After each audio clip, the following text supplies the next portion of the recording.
বয়স কি সত্যি থামানো যায়? অ্যান্টি এজিং মানেটা কি? অ্যান্টি এজিং বলতে আমরা কি বুঝি? অ্যান্টি এজিং মানে কি শুধুই বোটক্স বা ফিলার? কোন বয়স থেকে অ্যান্টি এজিং শুরু করা উচিত?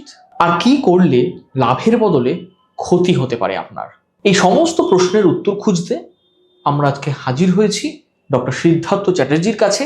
আমরা স্যারের কাছে যাব, প্রত্যেকটা বিষয় নিয়ে আলোচনা হবে। আসলে বয়স ধরে রাখতে চান না এমন মানুষ বোধহয় খুব কমই আছেন, এবং যারা বয়স ধরে রাখতে চাইছেন, তারুণ্য ধরে রাখতে চাইছেন, যাতে মুখে বা শরীরে বয়সের কোনো ছাপ না পড়ে, সেজন্য আপনি ঠিক কি করবেন? বিভিন্ন জায়গায় খুঁজেছেন, অনেক পরামর্শ সোশ্যাল মিডিয়াতেও পেয়েছেন, কিন্তু আপনাদের কথা ভেবে আজকের এই বিশেষ এপিসোডটি আমরা আয়োজন করেছি। যাবতীয় প্রশ্নের উত্তর আপনারা পাবেন এই আলোচনায়। আপনাদের সকলকে স্বাগত জানাচ্ছি হেলথ ইম্প্যাক্ট বাংলায়। আপনারা যারা আমাদের চ্যানেলে নতুন এসেছেন, অবশ্যই আমাদের চ্যানেলটিকে সাবস্ক্রাইব করুন, কারণ স্বাস্থ্য সংক্রান্ত নানা বিষয় নিয়ে আমরা প্রতিনিয়ত আপনাদের জন্য আলোচনা করছি। ভিডিওটি শেষ পর্যন্ত থাকবেন। ভিডিওটি ভালো লাগলে লাইক করবেন, কোনো প্রশ্ন বা মতামত থাকলে কমেন্ট বক্সে অবশ্যই জানাবেন এবং শেয়ার করবেন। আসুন আজকের আলোচনা শুরু করি। স্যার, আপনাকে স্বাগত জানাচ্ছি আজকের আলোচনায়। নমস্কার, আমি ডক্টর সিদ্ধার্থ চ্যাটার্জি। আমি ক্রেনিও ম্যাক্সিলোফেশিয়াল সার্জন। তো এই ওয়ার্ডটা একটু টাং টুইস্টার। তো আমরা কি করে থাকি? তো আমরা হেড অ্যান্ড নেক নিয়ে অপারেশন করে থাকি। তার মধ্যে অ্যান্টি এজিং একটা বড় বিষয়। আর এছাড়াও রয়েছে ফেসিয়াল কসমেটিক সার্জারি, সৌন্দর্য বাড়ানোর জন্য। তারপরে রয়েছে যে মুখের জ সার্জারি, যেখান দিয়ে আমরা কোনো জ যেখানে বিকৃত আকারের রয়েছে সেগুলোকে ঠিক করতে পারি। তারপরে রয়েছে ফেসিয়াল ফ্র্যাকচার, যেখানে অ্যাক্সিডেন্টে চোয়াল বা মুখ ভেঙে যায় বা চোখের হাড় ভেঙে যায়, সেইগুলোকে ঠিক করতে পারি। বা ওরাল ক্যান্সার ট্রিট করতে পারি। আর হেয়ার ট্রান্সপ্লান্ট, সেটা নিয়ে আজকে আমরা আরও গভীরে আলোচনা করব। তো আমি স্বাগত জানাই আপনাদেরকে আমার clinic, revive clinic at Girish park, a skin hair anti-aging laser solution with prime focus on hair transplant. Sir, প্রথমে আমরা যেটা জানতে চাইবো আলোচনা একেবারে শুরুতে, অ্যান্টি এজিং বলতে চিকিৎসা বিজ্ঞানে ঠিক কি বোঝানো হয়? এটা খুব ইম্পর্টেন্ট প্রশ্ন। আগে আমাদের অ্যান্টি এজিং বোঝার আগে এজিং জিনিসটা কি সেটাকে আগে বুঝতে হবে। তো এজিং জিনিসটা কি, যে এটা কি খালি বয়স নাম্বারে বাড়া? অনেকের কিন্তু দেখবেন যে 50 বছর বয়স, কিন্তু আপনারা নিজেরাই বলেন যে তোমাকে তো দেখতে লাগছে 30-এর মতো। তাহলে খালি নাম্বারে বাড়লেই কি এজটা বাড়ে? না, কোনো বায়োলজিক্যাল এজ বলেও একটা ব্যাপার রয়েছে। তো এই biological age percent to percent vary করে। তার লাইফস্টাইল, তার স্কিন কন্ডিশন, তার খাওয়া দাওয়া, তার হেলদি জীবনযাপন, এইগুলো নিয়ে হয়। তো প্রধানত মেডিকেল সায়েন্সে বা হেড অ্যান্ড নেক রিজিয়ান যেখানে আমরা ডিল করি, সেইখানে এজিং বলতে loss of adipose tissue or fat cells, আর স্কিনের মধ্যে লস অফ কোলাজেন, সেটা যেরকম একটা গুরুত্বপূর্ণ বিষয়। আবার আমাদের স্কিনের তলায় একটা স্ম্যাশ লেয়ার বলে আছে, যেটাকে আমরা ফেসিয়াল টাইটনিংয়ে ইউজ করি। তো সেই লেয়ারটাও কিন্তু স্যাগ করে যায় আস্তে আস্তে উইথ এজিং। তো তারপরে আমরা চামড়া ঝুলে যাওয়া বা আস্তে আস্তে মুখের এজিং, এইসব জিনিসগুলো, নেকের এজিং, নেকে মানে নেকের চামড়া ঝুলে যাওয়া, এইসবগুলো দেখা শুরু করি। তো ফার্স্ট আমাদের এইগুলো নিয়ে জানতে হবে যে হোয়াট ইজ এজিং। তারপরে কিন্তু এইগুলোকে ট্রিট করলে তবেই আমরা অ্যান্টি এজিংয়ে আসতে পারবো। তবে স্যার, আমরা একটু জানতে চাইবো যে কোন বয়স থেকে এই অ্যান্টি এজিং কেয়ারটা করা উচিত এবং কি কি বিষয় এর মধ্যে থাকে? তো এই ট্রিটমেন্ট শুরু করার আগে আগে আমাদের পেশেন্টের প্রপার হিস্ট্রি নেওয়া খুব প্রয়োজন। যে পেশেন্টের লাইফস্টাইল কি, তার খাদ্য কি, সে তার প্রপার অ্যামাউন্ট অফ স্লিপ হচ্ছে কিনা, রাত্রিবেলা ঘুমোচ্ছেন কিনা, এই সবগুলো আগে আমাদেরকে জানতে হবে। তো একটা ডিফারেন্ট এখন গ্যামেট অফ ট্রিটমেন্ট যেগুলো অ্যাভেলেবেল অ্যান্টি এজিংয়ের জন্য, সেগুলো হচ্ছে আপনারা শুনেই থাকেন যে বোটক্স বোটক্স ইউজ করা হয় কি ফিলার ইউজ করা হয়। দুটো কিন্তু একদম ডিফারেন্টলি আলাদা জিনিস। যে বোটক্স ফিলার এক জিনিস নয়। বোটক্স কিন্তু প্রধানত অ্যান্টি এজিংয়ের ক্ষেত্রে ইউজ হয়, যেখানে আমরা মাসেল লেয়ারের মধ্যে বোটক্স ইঞ্জেকশন দিয়ে দিই বা বোটোলিয়াম টক্সিন ইঞ্জেকশন দিয়ে দিই। তারা মাসেলটাকে ইনঅ্যাক্টিভ করে, আর সেখান থেকে রিঙ্কেল ফর্মেশনটা কম হয়। তো কোথায় এগুলো দেওয়া হয়? ফোরহেডে দেওয়া হতে পারে, দুটো ভুরুর মাঝখানে দেওয়া হতে পারে, চোখের কোণে দেওয়া হতে পারে, থুতনিতে দেওয়া হতে পারে, যে জায়গাগুলো নর্মালি আমাদের স্যাগ করে যায় বা রিঙ্কেল ফর্মেশন হয়, সেখানে আমরা বোটক্স ইউজ করি। তারপরে যদি আমরা ফিলারের বিষয়ে আপনাদের সচেতন করতে চাই, তাহলে ফিলার কি জিনিস? ফিলার হচ্ছে কোনো জিনিসকে অগমেন্ট করা যেটা অলরেডি লস হয়ে গেছে।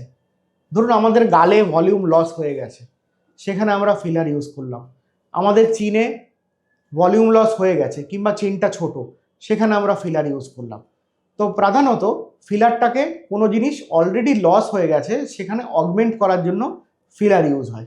এবার বিভিন্ন টাইপ অফ ফিলার আছে যেগুলো বিভিন্ন parts of the face and নেকে ইউজ হয়, সেগুলো আরও ডিটেলে আমরা পরে আসতে পারি। থার্ড অ্যান্টি এজিং ট্রিটমেন্ট যেটাতে আমি আসতে চাই হচ্ছে থ্রেড। সার্জিক্যাল থ্রেড এখন ইউজ করা হয়, যেরকম ঠিক এই হাতের মতো 5টা থ্রেড আমরা ইউজ করতে পারি, যেটাকে বলে নন সার্জিক্যাল ফেস লিফট।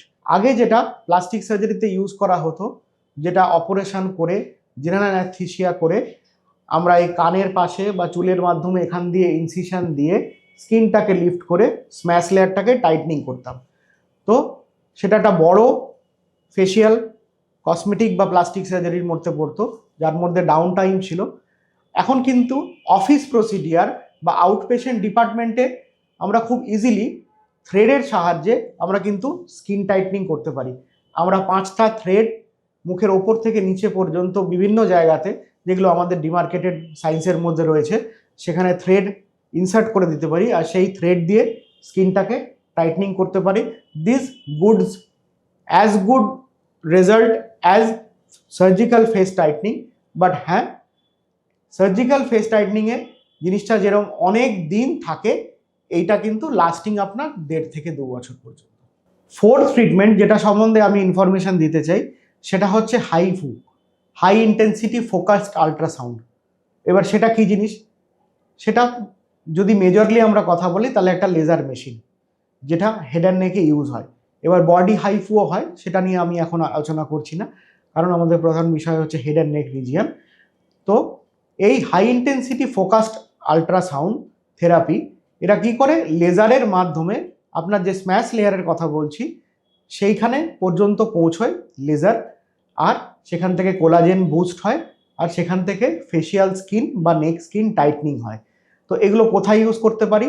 যাদের চাবি চিক্স আছে সেখানে ইউজ করতে পারি, ডাবল চিনে ইউজ করতে পারি, বা নেক স্যাগিংয়ের ক্ষেত্রে আমরা হাইফু ইউজ করতে পারি। এবার ডাক্তার হিসেবে আমাদের দেখতে হবে যে তার তলায় কোনো ইম্পর্টেন্ট স্ট্রাকচারস রয়েছে কিনা। সেগুলো তো অফকোর্স আমাদের ট্রেনিংয়ের মধ্যে রয়েছে যে কোথায় হাইফু ইউজ করব আর করব না, কিন্তু রেজাল্টস কিন্তু ভালো আর অনেক দিন পর্যন্ত পার্মানেন্ট থাকে। এবার কম্বিনেশন থেরাপি ইউজ করা হয়, যে বোটক্স করলাম, হাইফু করলাম, তার সঙ্গে থ্রেড করলাম। এবার বিভিন্ন পেশেন্টের যার যেরকম প্রবলেম আছে সেইখানে আইদার একটা ট্রিটমেন্ট ইউজ করলাম বা কম্বিনেশন থেরাপি ইউজ করলাম। যে ধরুন আমরা একটা স্ট্রেট জ লাইন আনতে চাইছি, সেখানে আমরা হাইফু ইউজ করলাম, সেখানে একটা থ্রেডও ইউজ করা যায় বা বোটক্সও ইউজ করা যায়। এবার পেশেন্ট টু পেশেন্ট আমাদেরকে দেখে ডিসাইড করতে হয় যে আমরা কোন ট্রিটমেন্টটা এখানে দেব। বাট এই টাইপ অফ বিভিন্ন গ্যামেট অফ ট্রিটমেন্ট এখন অফিস প্রসিডিয়ার হিসেবে অ্যাভেলেবেল, যেগুলো কিন্তু আগে করার জন্য আমাদের অপারেশনের মাধ্যমে করতে হতো বা পেশেন্টকে হসপিটালে ভর্তি করতে হতো। তো এটাই আমাদের এখন প্লাস পয়েন্ট বা ইউএসপি, যে এইগুলো অফিস প্রসিডিয়ার হিসেবে টোটালি ট্রিট করা যায়। যে পেশেন্ট ক্লিনিকে আসবে, 1বার 2বার 3বার সিটিংয়ের মাধ্যমে 1 মাস থেকে 1.5 মাসের মধ্যে আমরা এই ট্রিটমেন্টগুলো কমপ্লিট করে দিতে পারি। স্যার এরকমও তো অনেক সময় দেখা যায় যে বিভিন্ন প্রোডাক্ট, বিভিন্ন কোম্পানি তারা দাবি করে যে এই প্রোডাক্টটা ইউজ করলে বয়স ধরে রাখা যাবে, অ্যান্টি এজিং ট্রিটমেন্টের জন্য খুব ইম্পর্টেন্ট। তো অনেকে ঘরে বসে সেগুলো ট্রাই করার চেষ্টা করেন, ব্যবহার করেন, এবং অ্যান্টি এজিং হচ্ছে বলে সেগুলো দাবি করা হয়। তো এগুলো কতটা বিজ্ঞানসম্মত, ঘরে বসে এই ধরনের প্রোডাক্ট ব্যবহার করে বয়স ধরে রাখার যে চেষ্টা বা প্রয়াস? এটা খুব ভালো প্রশ্ন, কিন্তু উত্তর করাটা খুবই ট্রিকি। কারণ বিভিন্ন কোম্পানি বিভিন্নভাবে এগুলোকে মার্কেট করছে, আর কোম্পানিগুলোও কিন্তু বড়, তাদের রিসার্চ অ্যান্ড ডেভেলপমেন্ট উইং নিশ্চয়ই, ধরুন আপনি একটা বড়, আমি কোম্পানির নাম যে কোনো বলছি না, যে কোনো টাইপের বড় কোম্পানি হতে পারে, তাদের কিন্তু একটা রিসার্চ অ্যান্ড ডেভেলপমেন্ট উইং আছে। হ্যাঁ, সেটা খুবই বড়, আর তার সাহায্যেই তারা প্রোডাক্ট ডেভেলপ করছে। কিন্তু আমার মনে হয় যে যে কোনো এই টাইপের প্রোডাক্ট ইউজ করার আগে কিন্তু ডার্মেটোলজিস্ট বা স্কিন স্পেশালিস্ট দেখিয়ে নেওয়া উচিত, কারণ সে জানবে যে আপনার স্কিনের জন্য এটা সুটেবল কিনা।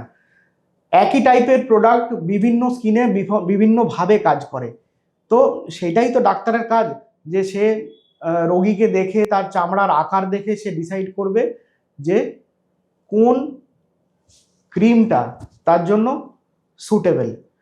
এবার ফার্স্ট লাইন অফ ট্রিটমেন্ট আমি বলবো যে কোনো স্কিন স্পেশালিস্ট বা ডার্মেটোলজিস্টকে ফার্স্টে দেখান।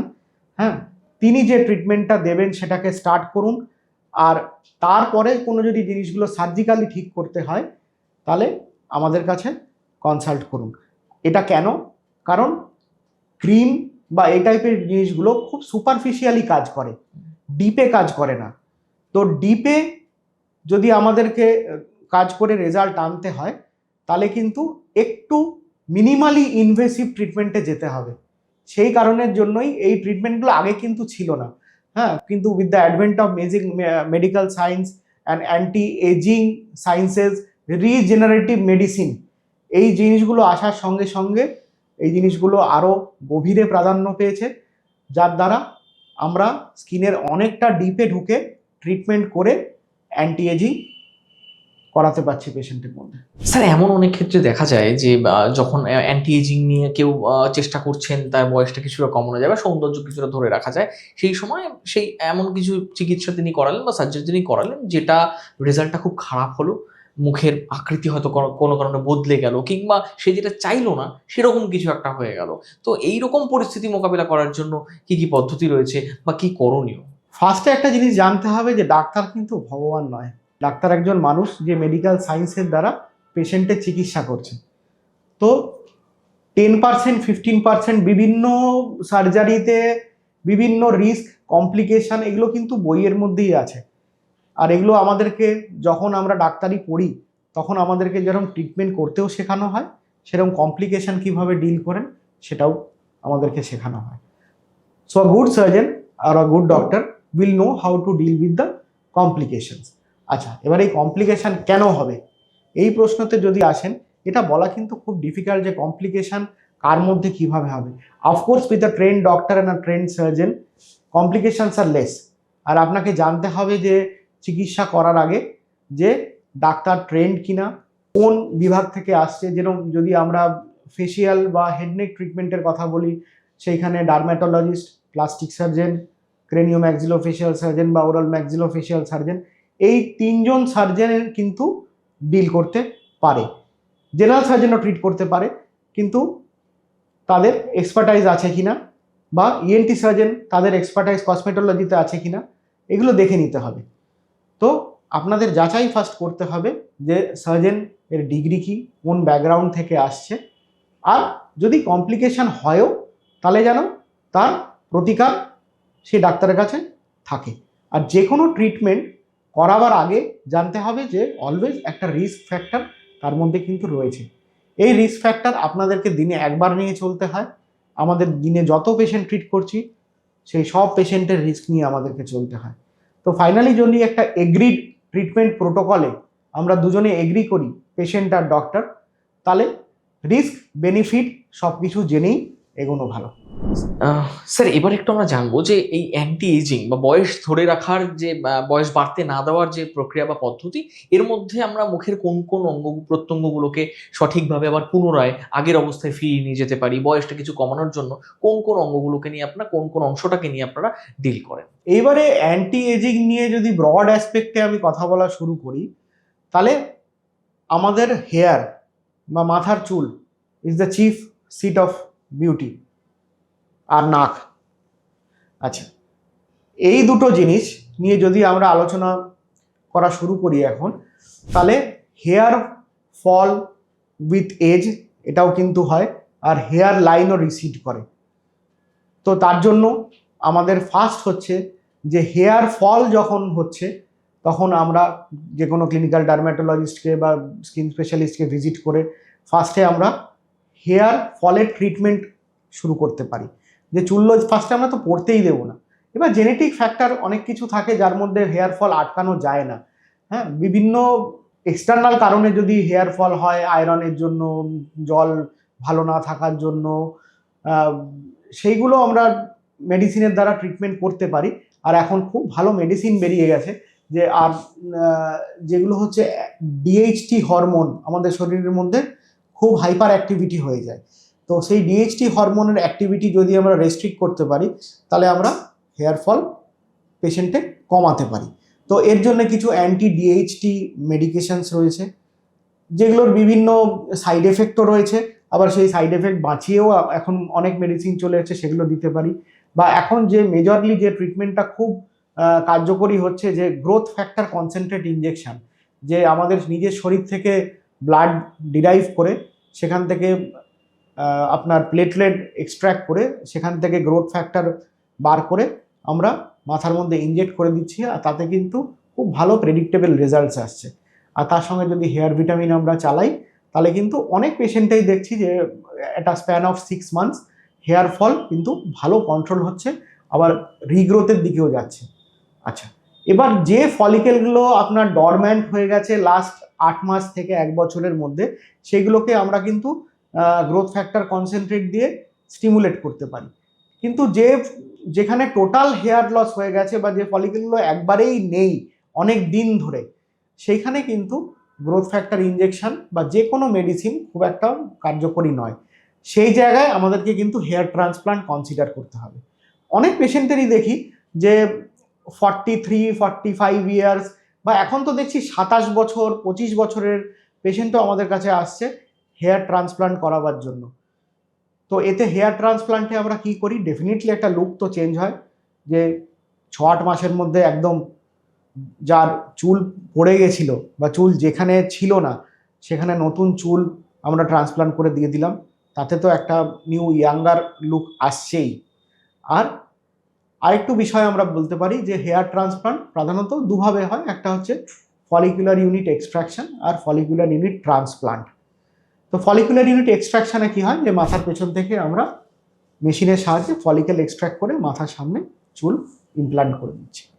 আর ফলিকুলার ইউনিট ট্রান্সপ্লান্টে কি হয়, যে মাথার পেছন থেকে আমরা স্ট্রিপ বার করে নিই, সেখান থেকে ফলিকেল আলাদা করে ডিফারেন্সিয়েট করে বা ওখান থেকে বার করে নিয়ে আমরা সেম পদ্ধতিতে মাথার সামনে ইমপ্লান্ট করে দিচ্ছি। এবার তারপরে তো নিশ্চয়ই হেয়ার মেডিসিনস বা হেয়ার রিগ্রোথ ফ্যাক্টরস এগুলো আমাদেরকে দিতেই হয়।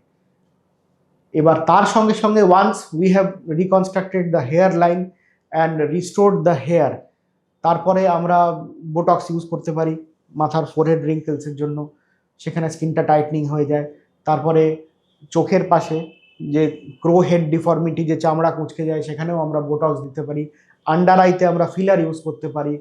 আমরা নাকটাকে আরও টিকোলো বানানোর জন্য লিকুইড রাইনোপ্লাস্টি যেটাকে বলে, যে আজকাল আর অপারেশন করার দরকার পড়ে না বলবো না, কিন্তু খুব শর্ট টাইমের মধ্যে, আধ ঘন্টার মধ্যে, 45 মিনিটের মধ্যে একটা কিন্তু গুড রেজাল্ট আমরা দিতে পারি উইথ লিকুইড রাইনোপ্লাস্টি। আর আপার লিপ ফিলার, এগুলো তো খুবই পেশেন্টের মধ্যে বা আপনাদের মধ্যে এখন অ্যাওয়ারনেস রয়েছে, যে আপার লিপ ফিলার ইউজ করে আমরা একটা লিপে পাউটিং অ্যাপিয়ারেন্স দিতে পারি। তারপরে নেজো লেবিয়াল ফোল্ড যেটা স্যাগিং হয়ে যায়, সেইখানে আমরা ফিলার ইউজ করতে পারি বা থ্রেড ইউজ করতে পারি। আর হাইফুর মাধ্যমে, যেটা আগেও বললাম, যে এখানে স্যাগিংটাকে আমরা কারেক্ট করতে পারি। চিন এনহ্যান্সমেন্ট হতে পারে আমাদের ফিলার দিয়ে। আর নেকেও আমরা বোটক্স ইউজ করে টাইটনিং করতে পারি। তো এই বিভিন্ন রকমের প্রসিডিয়ার এখন, যেগুলোকে আমরা অফিস প্রসিডিয়ার বলছি, যে আপনারা ক্লিনিকে ওয়াক ইন করবেন, আর সেই কারণের জন্যই কিন্তু এত new age skin, hair, laser, aesthetic clinic যেগুলোকে বলে, সেইগুলো কিন্তু আস্তে আস্তে তৈরি হচ্ছে। আর trained dermatologist, plastic surgeon, oral maxillofacial surgeon যারা এখানে কাজ করছেন, তারা কিন্তু quite trained in this beauty, cosmetic, aesthetic, laser treatment. আর মেশিনগুলো এত উন্নত হয়ে গেছে এখন, যেটা সাহায্যে কিন্তু আমরা এইগুলোকে এখন অ্যাচিভ করতে পারি। আর যদি রেজাল্টসের পার্মানেন্ট কত থাকে সেটা নিয়ে বলতে আমাকে সুযোগ দেন, তাহলে আমি বলতে পারি যে এই ট্রিটমেন্টগুলো যাই করা হয়, এইগুলো কিন্তু একটা ভ্যালিডিটি থাকে। This comes with a validity. এবার যেরকম সার্জিক্যাল ডাউন টাইমটা নিয়েও প্রবলেম থাকে, আবার এটার একটা ভ্যালিডিটি নিয়েও থাকে। যেরকম লিকুইড রাইনোপ্লাস্টি করলে কতদিন টেকে, এটা যদি বলতে চান যে হ্যাঁ নাক টিকল হয়ে গেল, কিন্তু সেটা 1 বছর থেকে 1.5 বছর থাকবে, আস্তে আস্তে তারপরে ফিলারটা কিন্তু বডির মধ্যে আস্তে আস্তে মিশে যায়, আর তারপরে আবার আমাদেরকে রিফিলার আমরা করতে পারি। তো এই প্রবলেমসগুলো কিছু রয়েছে, কিন্তু ওয়ারাস সেখানে বেনিফিটও রয়েছে, যে একটা শর্ট টাইমের মধ্যে উইদাউট মাচ সার্জিক্যাল কমপ্লিকেশন বা হসপিটালে ভর্তি হয়ে ট্রিটমেন্ট করা, চিকিৎসা করা, 2-3 দিন থাকা, এগুলো একটা অনেকেরই প্রবলেম থাকে যে একটা অ্যাস্থেটিক ট্রিটমেন্টের জন্য আমরা 5 দিন হসপিটালে ভর্তি থাকবো কি 3 দিন হসপিটালে ভর্তি থাকবো, এত বড় একটা অপারেশন করে নাক খুলে এখন অপারেশন করব।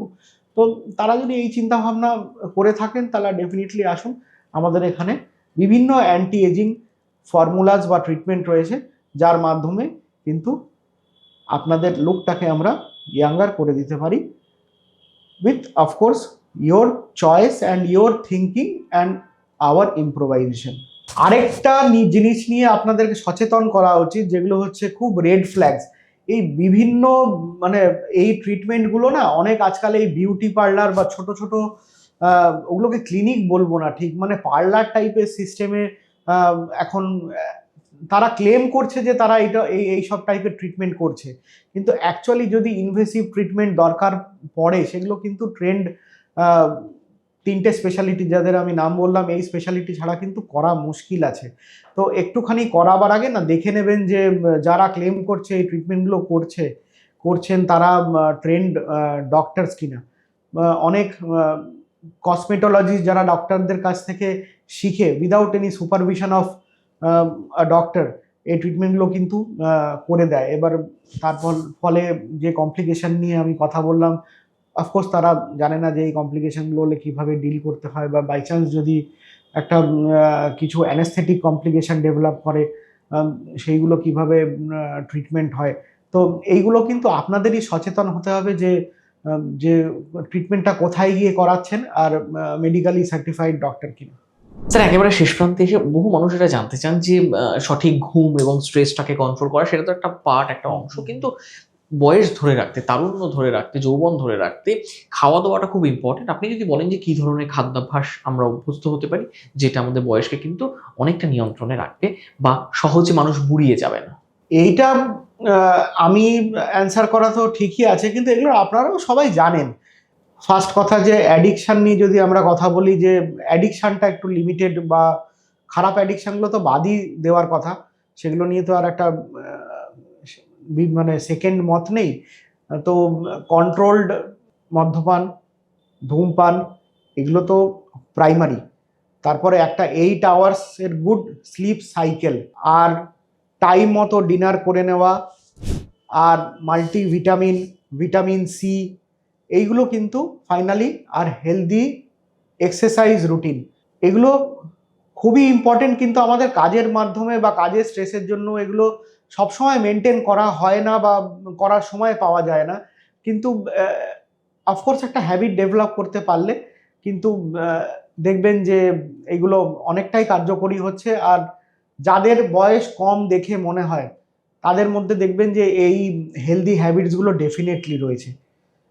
সেগুলো না থাকলে কিন্তু এই ফর্মুলা তারা যদি না ইউজ করতো, সেগুলো কিন্তু তাদের মুখের মধ্যে বা চেহারার মধ্যে দেখা যেত না। দর্শক বন্ধু, আপনারা এতক্ষণ শুনলেন ডাক্তারবাবু যেমনটা আপনাদের বললেন যে অ্যান্টি এজিং মানে কিন্তু বয়সকে লুকোনো নয়, বরং সুস্বাস্থ্য, আত্মবিশ্বাস এবং আপনার শরীরের যে সৌন্দর্য সেটাকে ধরে রাখা। কাজেই যে পরামর্শগুলো ডাক্তারবাবু দিলেন সেগুলো আপনারা যদি মেনে চলেন, আপনারা বয়সের ওপর অনেকটা নিয়ন্ত্রণ রাখতে পারবেন। এবং যদি মনে হয় যে কোনোভাবে ত্বক বুড়িয়ে যাচ্ছে বা আপনি কোনো রকমভাবে বয়স্ক দেখতে লাগছে আপনাকে, তাহলে কিন্তু তারও চিকিৎসা আছে, বিভিন্ন রকম সার্জারি রয়েছে, সেগুলো নিয়েও স্যার আপনাদের বললেন। অবশ্যই বিশেষজ্ঞের পরামর্শ নিয়ে সেই সিদ্ধান্তগুলো নেবেন। আজকের আলোচনা এখানেই শেষ করছি। যদি কোনো প্রশ্ন থাকে আমাদের কমেন্ট বক্সে লিখবেন, আপনাদের প্রশ্নগুলো নিয়ে পরবর্তীতে আমরা আবার আলোচনা করব। আজকের মতো এখানেই শেষ করছি। ভালো থাকুন, সুস্থ থাকুন, বয়সকে ধরে রাখুন। ধন্যবাদ।